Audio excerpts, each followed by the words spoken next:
So I did a video a while back, kind of an incomplete one. I was at the zoo in Nashville, and I did an incomplete video on goldenrod. But it's out right now, and it is so amazing. I use it all the time, and so I wanted to kind of go over what I'm always talking about goldenrod versus ragweed. And I just happen to have both growing together right here, so this is a great spot. You're gonna have to excuse my gnat swatting because they are like, we're in a gnat swarm right now. So, and I'm gonna try not to get bit by a snake as I walk into this pile of lumber, barefoot. This is it. So, first of all, this is ragweed. Oh, and now I have gnats in my eyes. Okay. This is ragweed, and I wanted to show you, this is actually ragweed in bloom. It's a very tall plant, so a lot of these are taller than me. I'm 5 feet 2 inches, something like that. A lot of these are a lot taller than I am, and this is actually how it blooms. It never blooms with a color, it blooms green.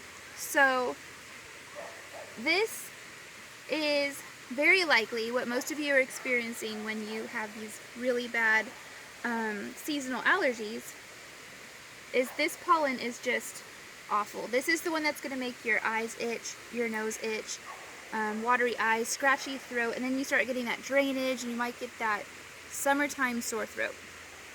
So obviously I'm standing right by it. Some people couldn't even, I mean, they can't even go outside, let alone stand by the bush.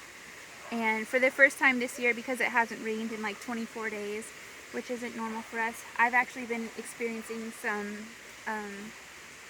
of those symptoms as well. But how do you combat this? So, a lot of people will say,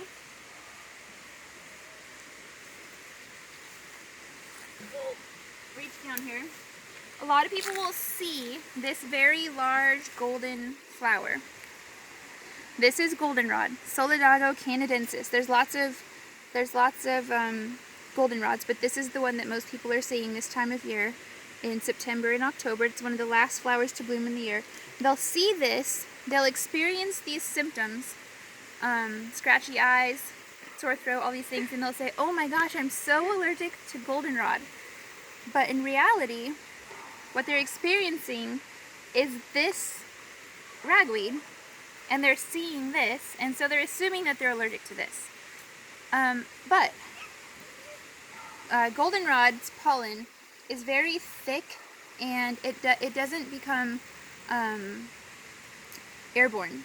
So instead of flying around in the wind and causing allergies, it's really just falling. It's very heavy and wet.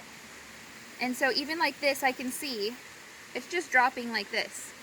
This isn't going to become airborne and cause you to have allergies. That's why you don't see so many flying insects, or not flying insects, but bees and moths and things like that. You don't see them pollinating this. You see things like beetles pollinating this because they just crawl all over and the pollen sticks to them, and not so much catching the pollen on the wind. So it's interesting that these are growing together because this goldenrod is the antidote, if you will, to ragweed allergies or seasonal allergies in general, because it's so astringent, which means it's very drying and toning to your mucous membranes and your system.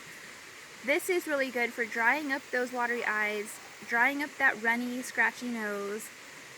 It's very antibacterial, so it helps soothe that sore throat. And so you can take this for this. And I use it in a tincture form. It does not dry well. As soon as you dry, see these flowers aren't open yet, so these will actually dry okay. The ones that are open, if I leave this out to dry, tomorrow, these will be puffed up like a dandelion. Let's see if I have any up. Now these are not drying yet, but these will puff up like a dandelion, and then I don't like to use them like that. But I will use the top 1/3 of the plant, and I'll tincture it in alcohol extract. You can do a glycerite if you're sensitive to alcohol, but this is one to know absolutely for an antidote to this. It's good for all things respiratory system, and it's also, as many things are, good also for your urinary system. So goldenrod, Solidago canadensis. Thank you.